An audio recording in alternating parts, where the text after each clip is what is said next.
जब आपने Facebook account को देख रहा था तो आपका एक फोटो हमने देखा और बड़ा चिपक कर दोनों लोग बैठे हुए हैं। आपको लगता है कि विपक्ष को जादू जानता है? हाँ, लालू जी भी उस टाइम जादू जानते थे।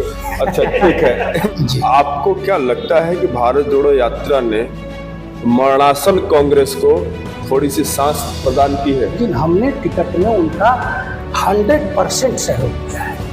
कि आप अपने विधानसभा की किन किन समस्याओं से तक परिचित हैं? जो भाई भतीजावाद वाले हैं वो तो घर बैठे रहते हैं, उनको टिकट मिल जाती है। बैनर होर्डिंग खूब लग रहा है आपका। कि अभी तक से कोई नेता, कोई मंत्री, कोई भी प्रशासन का आदमी मदद के लिए आगे नहीं आया है। उपाध्याय जी, हमको ये बताइए कि जो लोग टिकट लेने जाते हैं जी, तो दिल्ली में करना क्या होता है? हम आप की लाइट कटती है तो लाइन मैन को फोन करते हैं, और धौरा के लोग किसको फोन करेंगे?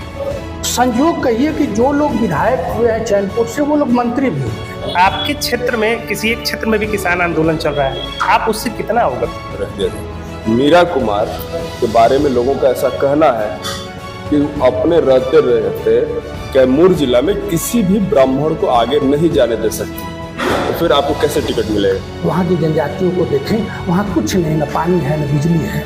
बक्सर में ब्राह्मण सीट है जी, करहगर में ब्राह्मण सीट है जी। तो फिर एक और ब्राह्मण को क्या कैमूर जिला में कांग्रेस टिकट देगी? लेकिन मुझे लगा कि अगर मैं किसी के लिए प्रयास कर सकता हूँ तो अपने लिए क्यों नहीं कर सकता हूँ। अच्छा, कांग्रेस की स्थिति कैमूर जिले में क्या है? देखिए, हमारा परिवार जो है पॉलिटिकल तो रहा नहीं है, हम जीएचयू से पढ़े हुए हैं। राजनीति में आने का मकसद क्या था? कांग्रेस किसी के भरोसे नहीं चलती। क्योंकि विपक्ष हमेशा बुराई की बात करता है, कमियों की बात करता है, आप अच्छाई बताएं। अगर आप भी ऐसा कोई स्पॉन्सर कार्यक्रम हमसे करवाना चाहते हैं कि अगर आपकी भी बातें पतकही में रखी जाए तो आप हमारे टीम से जरूर संपर्क करें। नमस्ते दोस्तों, बतकही के एक नए कार्यक्रम में आप एक शख्सियत को देख रहे होंगे। शख्सियत का नाम है अशोक उपाध्याय।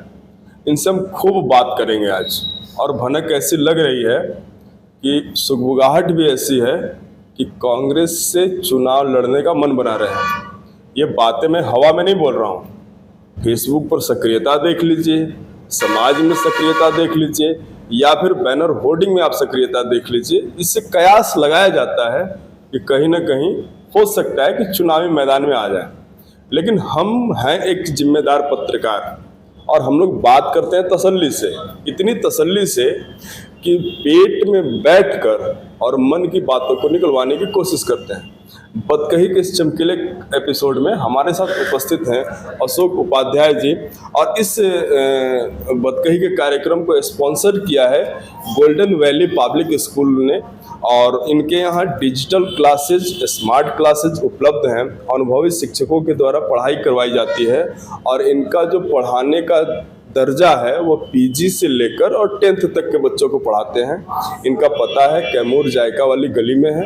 अगर आप अपने बच्चों का एडमिशन करवाना चाहते हैं और सुंदर भविष्य चाहते हैं तो एक बार उस स्कूल का भ्रमण आप कर सकते हैं। पसंद आए तो एडमिशन लीजिए। हम बातचीत को शुरू करेंगे, और बातचीत शुरू करने के दरमियान जो हमारा सबसे पहला सवाल आपसे रहेगा उपाध्याय जी, कि आप बीएचयू से पढ़े जी, और बीएचयू से पढ़ने के बाद एक प्रतिष्ठित यूनिवर्सिटी है, विश्वविद्यालय है, खासकर पूर्वांचल के लिए तो प्रतिष्ठित है। आपको नौकरी या और चीज़ों का स्कोप हो सकता है। राजनीति में आने का मकसद क्या था? 1988 में हम बीएचयू में एडमिशन लिए, और बीएचयू एक ऐसी यूनिवर्सिटी है, देश की जानी मानी क्या विश्व की जानी मानी यूनिवर्सिटी है, और उसमें जो जिस फील्ड में जाना चाहे उसके लिए वहाँ दरवाज़ा खुला हुआ है। वहाँ नौकरी के लिए भी है, लेकिन मुझे लगा कि वहाँ का जो सर्किल हम लोगों का था उस टाइम का, वो लगा कि हम लोग राजनीति में भी जा सकते हैं। स्टूडेंट लाइफ में वहाँ 3 बार चुनाव हुआ था छात्र संघ। किसी कारण से मौका नहीं मिल पाया। नहीं मौका मिला होता तो हम लोग कुछ न कुछ पद पाए होते, ऐसा हमको लगता है। अच्छा, आर्ट्स से थे आप या साइंस से? आर्ट्स से। आर्ट्स से। बिरला हॉस्टल के बारे में तो जानते हो जी। क्या कुछ किस्से बड़े उसके फेमस होते हैं? थोड़ा बिरला हॉस्टल का कोई किस्सा सुनाइए ना। देखिए वहाँ भी हर तरह के लोग रहते हैं। हाँ। पढ़ने वाले भी थे वहाँ। हम लोग जब रहते थे तो अच्छी घटनाएं भी हुई, कुछ अप्रिय घटनाएं भी हुई। जैसे में अप्रिय घटना क्या क्या? अप्रिय घटनाएं यही हुई कि एक बार कुछ सीएमओ वगैरह थे, कुछ स्टूडेंट थे, वो उनका अपहरण करके ले गए थे। दर्शकों, हम आपको एक जानकारी देते हैं कि सीएमओ का मतलब चीफ मेडिकल ऑफिसर। जी, ऐसा ही? हाँ। जी। तो अपहरण करके ले गए थे और जितनी भी फोर्स थी बनारस की सारी लगी और बच्चों ने उनको लगभग 6 से 7 घंटे तक रखा था। बाद में रिक्वेस्ट करने पर उन लोगों ने छोड़ दिया था। आपने बताया उपाध्याय जी कि बहुत तरीके के लोग उसमें पढ़ते हैं, कुछ अच्छे भी कुछ बुरे भी। आप कैसे थे? हम बाल मन तो स्थिर रहता नहीं। हम तो कहेंगे कि अच्छे थे। अच्छा। लेकिन जो जनरल कैटेगरी थे, जो जितने सारे अपने सर्किल के मित्र थे, उन लोगों के बराबर में थे हम। उसको अच्छा कहें या बराबर कहें, लेकिन थे। दर्शक, आज हम एक बात के लिए आपसे माफ़ी मांगेंगे और उम्मीद है कि आप हमको माफ़ करेंगे। तबीयत बेहद नासाज है, ख़राब है, जुकाम से मैं पीड़ित हूँ। बीच बीच में कभी खांसी आ जाती है तो आप हमें माफ़ करेंगे। काम है, करना पड़ेगा। हमें तो जवाबदेही तय करनी है कि अगर आप समाज का नेतृत्व करने आ रहे हैं तो आपको जवाबदेही तय करनी है। थोड़ा सा बीमार है, उससे कोई फ़र्क। हम दूसरे पे आते हैं। दूसरा पक्ष है कि आप कैमूर जिला के राजनीति में कैसे आपका पदार्पण हुआ? देखिए, हमारा परिवार जो है पॉलिटिकल तो रहा नहीं है। हम बीएचयू से पढ़े हुए हैं। वहाँ भी थोड़ा राजनीति से लगाव था। कुछ टाइम के लिए बीएचयू से पढ़ने के बाद हम लोग की राजनीति से दूरी हो गई थी। लेकिन राजनीति से लगाव हमारा कांग्रेस से तो था उस टाइम से ही। लेकिन 2010 के बाद 2010 में जब सक्रियता हमारी कांग्रेस में हुई, उस टाइम में दिल्ली रह रहा था। बल्कि ये कहें कि 2004 में हमारे एक सीनियर पर्सन थे बीएचयू के पढ़े हुए, वो वहाँ एमपी थे। क्या नाम था उनको, बता सकते? वो बनारस से एमपी थे, राजेश मिश्रा। अच्छा। और उनके साथ उनके यहाँ आना जाना, चाचा भतीजा का संबंध था, अभी भी है। तो वहीं से थोड़ा लगा कि दिल्ली रह रहे हैं और वो सर्किल लंबा था, आना जाना था, तो मन बना कि चलो भाई। तो ये तो बात बनारस से की हुई, जहाँ के एक एमपी के सहयोग से आपका कांग्रेस में पकड़ हुआ। भभुआ जिला में आपका राजनीतिक पदार्पण कैसे हुआ, इसके बारे में बताओ। 2010 में कुछ लोग, भभुआ के लोग कांग्रेस, 2010 में कांग्रेस अलग लड़ी थी महागठबंधन से। तो उस टाइम कांग्रेस के लोग टिकट मांगने के लिए गए थे। मैडम स्पीकर थे यहाँ के, मीरा कुमार। तो हम भी वहाँ गए थे। हमने अप्लाई नहीं किया, लेकिन लगा कि उसी टाइम मन बना कि हमको विधानसभा लड़ना चाहिए। 2010 से 2010 में बैनर होर्डिंग खूब लग रहा है आपका। सोशल मीडिया पर भी बड़ा जनसंपर्क देखने का मिल रहा है। 25 में क्या आपको प्रत्याशी के रूप में देखा जाए?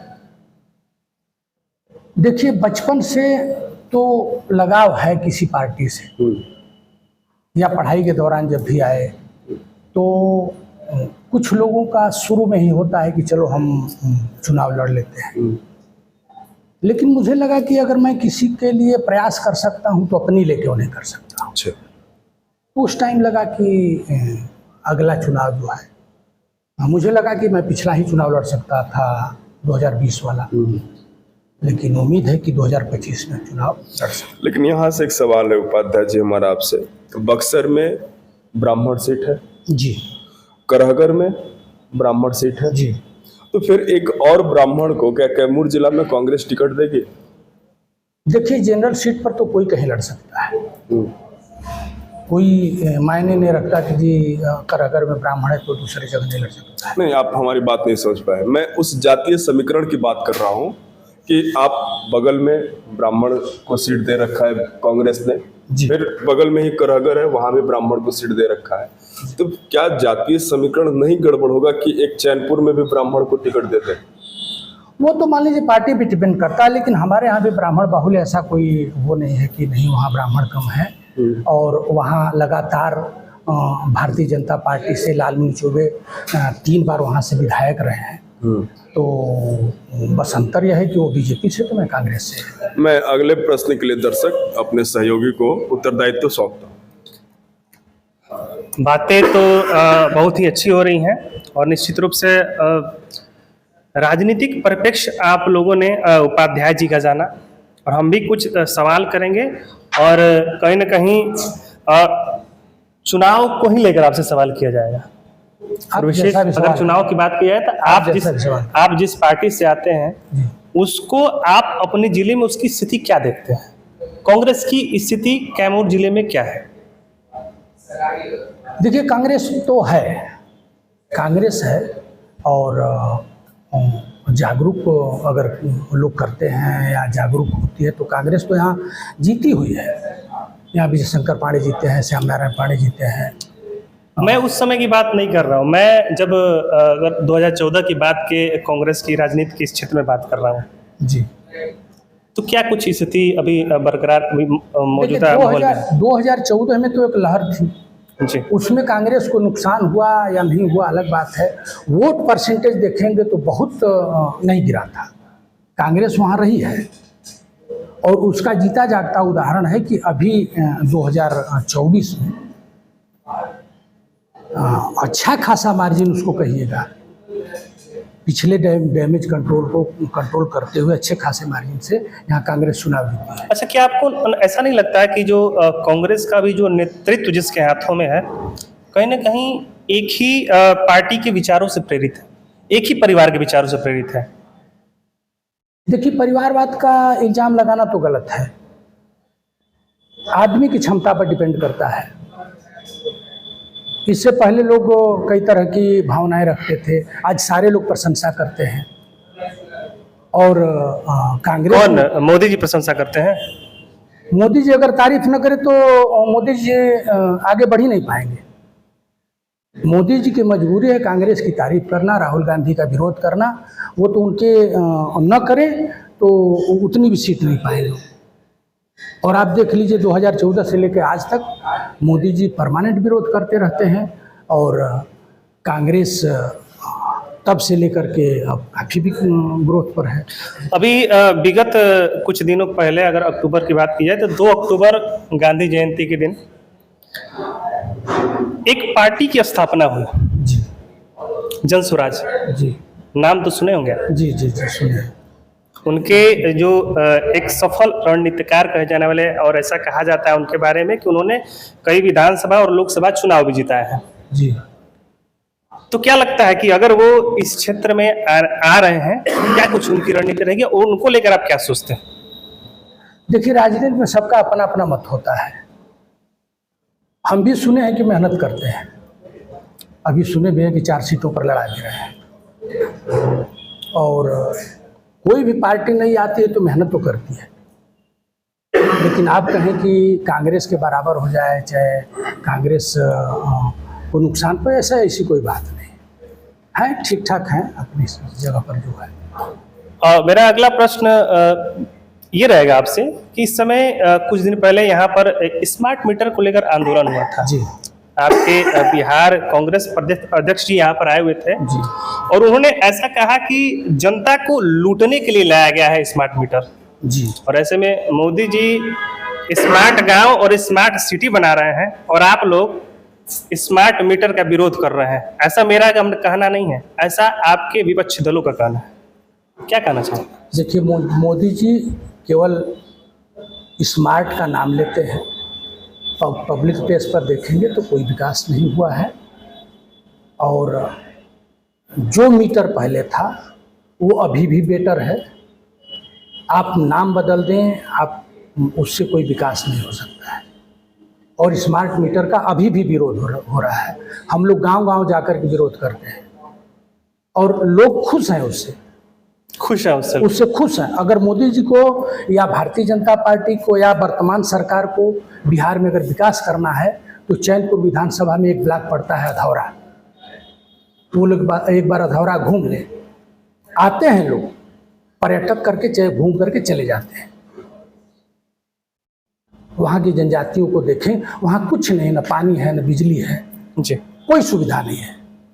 आप उसको स्मार्ट बनाइए ना। लेकिन मौजूदा सरकार के मंत्री अल्पसंख्यक कल्याण मंत्री, उनका कहना है कि हमने तो बहुत विकास किया है, टावर लगवा दिए हैं, सिंचाई की व्यवस्था करती है, तमाम चीज़ें वो कहते रहते हैं। क्या लगता है, आप कैसे देखते हो? देखिए वहाँ हम भी जाते हैं, हम भी घूमे हैं जी, और वहाँ कोई विकास नहीं है। टावर भी जो लग रहे हैं वो अभी उसी तरह पड़े हुए हैं और पिछला 4 साल बीत भी गया है। और ये उम्मीद करें कि अगर विकास हो जाएगा तो 6 महीने में क्या विकास होगा, वो आप भी देख लीजिए, कोई विकास नहीं। बहुत अच्छा आपने जवाब दिया। और मैं अगले प्रश्न के लिए अपने सीनियर सर को देना चाहूँगा। पता जी, मजा आ रहा है आपको? हाँ, हमको बढ़िया लग रहा है। ठीक, आप घंटों भर। एक मेरा सिंपल सा सवाल आपसे है और प्रश्न को मैं बड़ा सहज करके बोलूँगा। आप, मेरा प्रश्न पहले था कि आप ब्राह्मण हैं और कैसे आपको सीट मिलेगी। जब हम लोगों से बात कर रहे थे, रिसर्च कर रहे थे आपके बारे में, तो लोगों ने स्पष्ट हमें जवाब दिया और बताया कि जामा खां अशोक उपाध्याय को फंड देते हैं घूमने के लिए ताकि अशोक उपाध्याय थोड़े मजबूत हों, चुनाव में खड़ा हो। ब्राह्मण जो उनसे नाराज हैं वो उनका वोट अशोक उपाध्याय अपने तरफ काट लें और जामा खां पुनः चुनाव को निकाल लें। ये बात मैं यूं ही नहीं बोल रहा हूँ। मुझे जब आपके फेसबुक अकाउंट को देख रहा था तो आपका एक फोटो हमने देखा और बड़ा चिपक कर दोनों लोग बैठे हुए हैं। क्या यह आरोप में सच्चाई है? देखिए, एक तो जो फोटो आप देखे होंगे हो सकता है कि किसी शादी या फंक्शन का रहा हो। हाँ, शादी फंक्शन, शायद किसी का रहा हो, शादी फंक्शन, जहाँ तक मुझे लग रहा है। और जो लोग आरोप लगा रहे हैं वो लोग मेरे बैकग्राउंड को हो सकता है न जानते हो। मैं पहले से ही संपन्न परिवार से हूँ और किसी के भरोसे में राजनीति नहीं करता। कैमूर में जो लोग भी अभी है राजनीति में, कुछ लोगों को छोड़ दे तो हमारे से जूनियर है। रही बात, अगर जो लोग कहते हैं उनको नहीं जानकारी है जमा खां के विषय में, जमा खां हमारे से जूनियर पर्सन रहे हैं।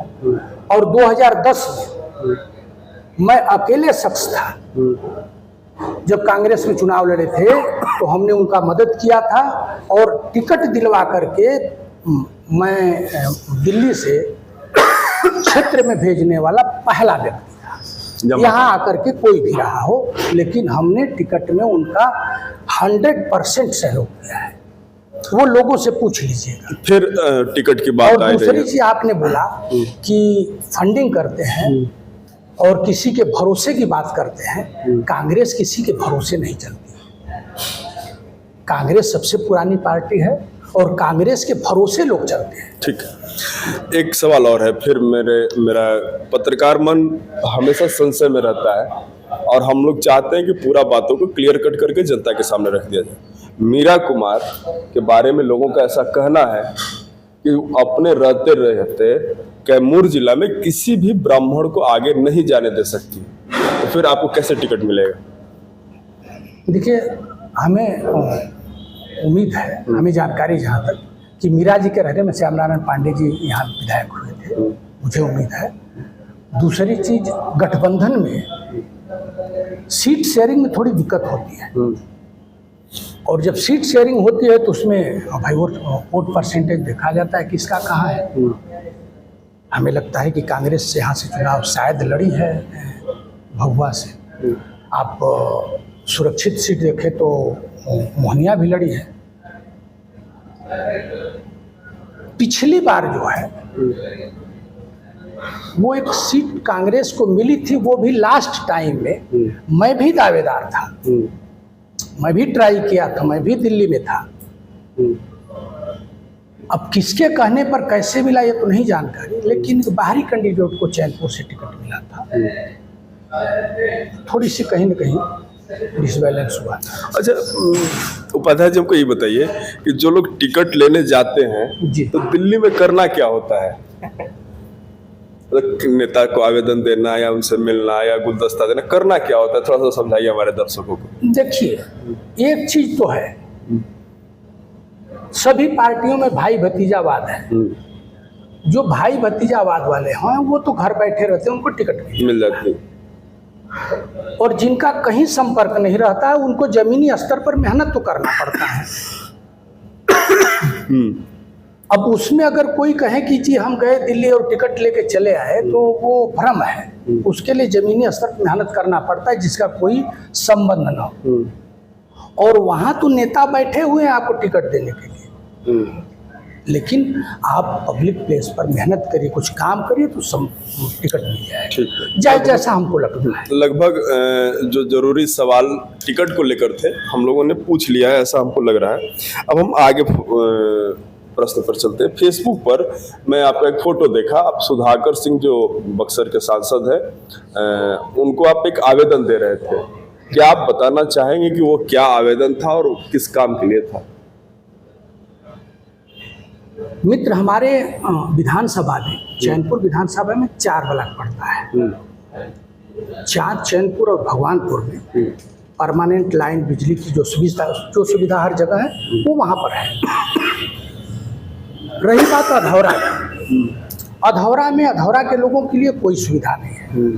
जो भी व्यक्ति चुनाव लड़ने आता है, जैसा मैं देखा हूँ कि 4 चुनाव में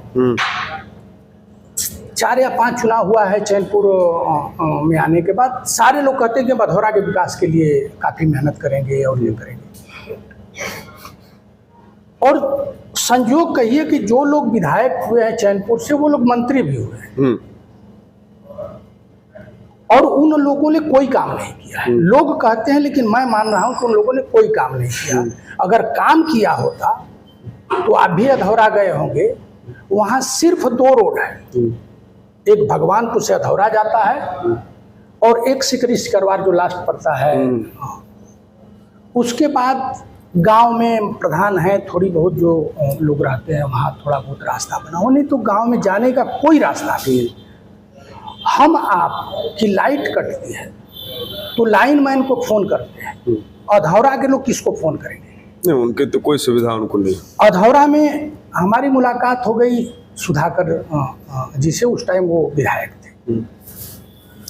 हमने उसी टाइम आवेदन दिया कि आप विधायक हैं और कुछ मदद करिए। तो उन्होंने आवेदन को लिया। संयोग की बात कही कि जब विधानसभा के बाद जब लोकसभा में गए सुधाकर जी, तो हमने अपने सांसद सासाराम और सांसद बक्सर दोनों लोगों से मिला जाकर के, पहली बार जब लोकसभा चल रहा था। हम कहें कि आप लोग अधौरा के विषय में कुछ आवेदन, कुछ भी क्वेश्चन उठाइए। संयोग से उन्होंने क्वेश्चन उठाया और उसका जो उत्तर मिला उससे हम संतुष्ट नहीं हैं। लेकिन वहाँ लोकसभा में हमारे कहने पर, मैं तो लोकसभा सदस्य नहीं हूँ, लेकिन हमारे कहने पर लोकसभा शुरू हुआ, उसी टाइम उसका आवेदन, उसकी कॉपी मेरे पास है। थोड़ा दर्शकों को क्लियर कट बता, क्योंकि बतकही का जो हम लोग का प्रोग्राम है वो साफ साफ बातों के लिए जाना जाता है। क्या आप बता देंगे कि वो प्रश्न क्या उठाए थे और जवाब क्या मिला था? आप देखिए, प्रश्न ये है, जैसे एक ही प्रश्न है कि अधौरा में उपज है, उसकी ट्रांसपोर्टिंग जो है, ट्रांसपोर्ट कहाँ होगा, उसके लिए उन्होंने क्वेश्चन किया। देखिए, महुआ है, तेन है, प्यार है, तेन के पत्ते हैं और सारे सेंचुरियन जोन है वहाँ का। आप अगर शाम को या कभी भी अधौरा पर आएंगे तो पुलिस चेक करती है आप कुछ लेके आ रहे हैं नहीं आ रहे हैं। उसके लिए उन्होंने क्वेश्चन उठाया था। तो मुझे लगता है कि पहले का जो भी सेंचुरियन जोन में 2 नेताओं के विवाद में जो लटका पड़ा है मामला, वो भी अभी भी है और वो क्लियर नहीं हो पाया कि जो उपज होता है वो ट्रांसपोर्ट कैसे होगा, ये अभी क्लियर नहीं हो। एक फोटो हम आपका देखें भारत जोड़ो यात्रा का जी। आपको क्या लगता है कि भारत जोड़ो यात्रा ने मरणासन कांग्रेस को थोड़ी सी सांस प्रदान की है? मित्र थोड़ी सी नहीं की है, उसने जिंदा कर दिया है। जिंदा कर। और आपको बता दें, कांग्रेस सुस्त पड़ी थी। लोग कहते हैं शीर्ष नेतृत्व को कि वो कुछ नहीं करती, वो खूब करती है, लोग उसके पास जाते नहीं हैं। अभी जब उन्होंने पदयात्रा शुरू करी तो जनसैलाब आपको दिखा, जनसैलाब से और काफी कुछ लाभ मिला। जागरूक तो हुए हैं भाई। आप प्रदेश लेवल पर, जिला लेवल पर, ब्लॉक लेवल पर, पंचायत लेवल पर, वार्ड लेवल पर अगर बढ़िया मेहनत करेंगे तो कांग्रेस क्यों की। लेकिन उपाध्याय जी, एक बात है कि कांग्रेस का कैडर दिखता नहीं है। एक भी कैडर गांव में कांग्रेस का नहीं दिखता है जो अपने ऊपर लगे आरोपों का खंडन कर पाए। देखिए, जब नई पार्टी होती है, नए लोग होते हैं तो थोड़े उछल कूद करते हैं, उससे थोड़ा बहुत कांग्रेस को कहीं न कहीं नुकसान हुआ। दूसरी चीज, जो सत्ता में होता है उसका विरोध तो होता है, होना भी चाहिए। और जनता कहीं न कहीं कंफ्यूज हुई है 2014 से लेकर के अब तक। बल्कि आप कहिए कि 2014 से लेकर 20 तक जनता कंफ्यूज थी, उसको थोड़ी चेतना जगी है। और वहीं जनता कभी इस पाले से उस पाले संतुष्ट नहीं रहती है तो चली जाती है। एक और फोटो हम आपका देखें, साक्षी मलिक के साथ आपका फोटो है। आंदोलन कर रही हैं साक्षी मलिक, ब्रिजभूषण शरण सिंह सांसद है उत्तर प्रदेश के, और उनके ऊपर उनका कोई आरोप था यौन शोषण का, और विरोध कर जता रही है अपना जंतर मंतर पे। आपको ठीक उनके पीछे देखा गया, फोटो बड़ा वायरल हुई। क्या कांग्रेस उस समय पहलवानों के आंदोलन को हवा दे रही थी या अपना समर्थन दे रही थी? देखिए, कहने को तो कोई लोग कुछ कहें, मैं वहां गया था, कांग्रेसी तो हूँ, मैं वहां सोशल वर्कर बन करके गया था, मैं किसान आंदोलन में गया हूँ, वहां 10-15 दिन रहा हूँ। साक्षी मलिक या बजरंग पुनिया या विनेश फोगाट जो भी लोग थे, वहाँ हमने कई दिन गया और सिर्फ यहाँ से सपोर्ट करने के लिए वहाँ गया था। उन लोगों का सिद्धांत सही लगा हमको, जहाँ सिद्धांत सही लगेगा, सोशल वर्कर है तो जाएगा। इस बार हरियाणा के चुनाव में उपाध्याय जी सारी चीजें कांग्रेस के फेवर में थी। एग्जिट पोल, पत्रकारों का जो एक था, सब कुछ उनके फेवर में जा रहा था, फिर भी चुनाव उल्टा है। बहुत समझ में हमको भी नहीं आया। आपको भी नहीं आया? हम भी गए थे हरियाणा। हाँ। हम भी गए थे हरियाणा, वहाँ देखे भी, वहाँ का जगह गुड़गांव है, भिवाड़ी है, हम गए थे। लेकिन मुझे लगा कि जनता इतना नाइंसाफी नहीं की होगी जितना रिजल्ट में आया। आखिर जादू कैसे चला? फिर बात ईवीएम की कहीं तो आप ये मत कहिए कि ईवीएम वाली बात नहीं, चल गया उसको कहिए, हम कैसे ईवीएम को कहेंगे, उसको ये कहिए कि वो जादू चल गया होगा, लेकिन समीकरण वहाँ कहीं खराब नहीं था। अच्छा, ठीक है। आपको लगता है कि विपक्ष कोई जादू जानता है? हाँ, लालू जी भी उस टाइम जादू जानते थे। अच्छा, ठीक है। एक प्रश्न पे और आते हैं। आपका जो सहयोगी गठबंधन है इंडिया अलायंस, जी, इंडिया। अच्छा, ठीक है, हम आपके शब्दों को कहते हैं इंडिया। मत कहिएगा। तो फिर इंडिया कहेंगे तो अलायंस कैसे कह पाएंगे आप? इंडिया अलायंस काहे नहीं कहेंगे, उसमें क्या दिक्कत? तो फिर डबल ए करना पड़ेगा हमें। कर दीजिए। अच्छा, ठीक है।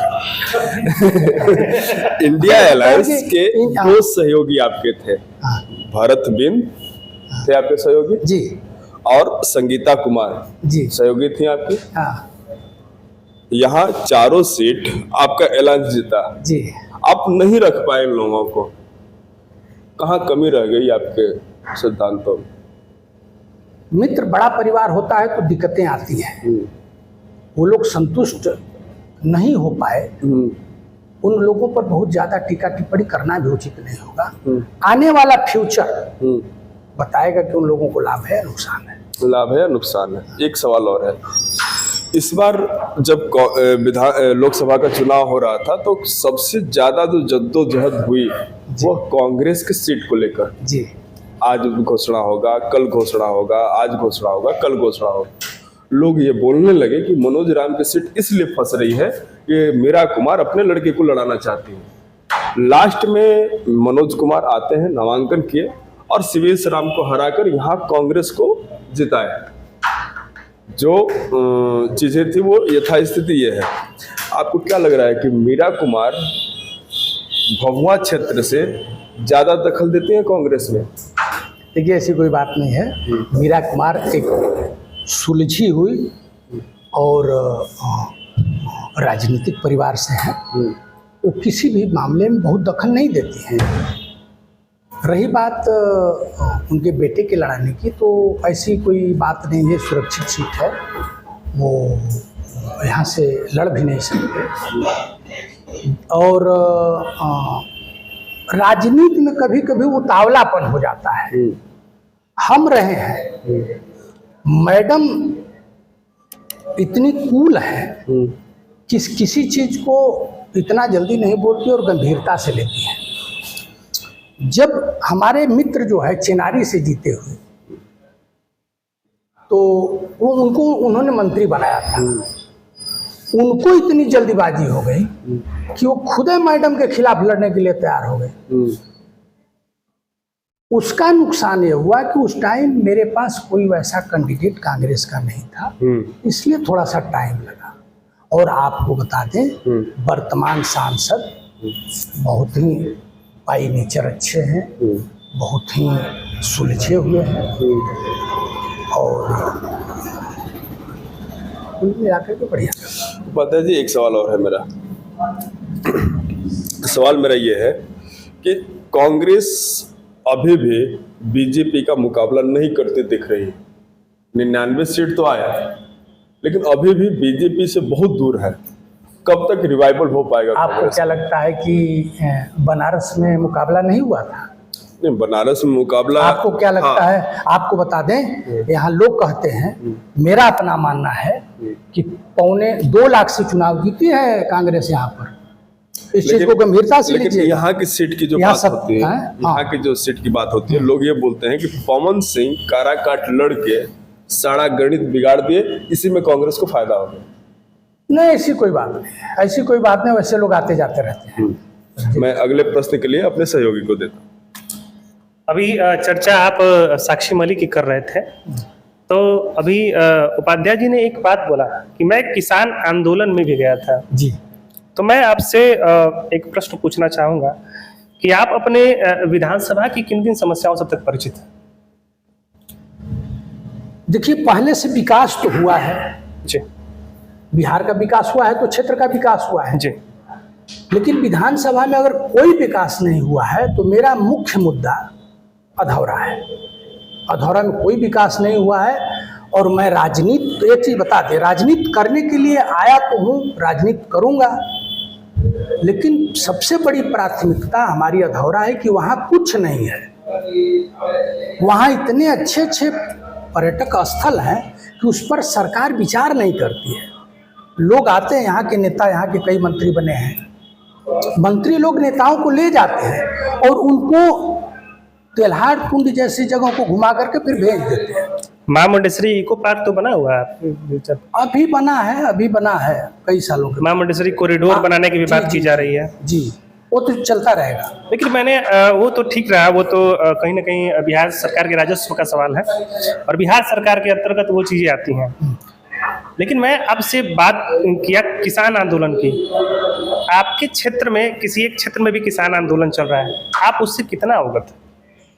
और कहीं ना कहीं उन लोग को मुआवजा न मिलने का क्या कारण मानते हैं?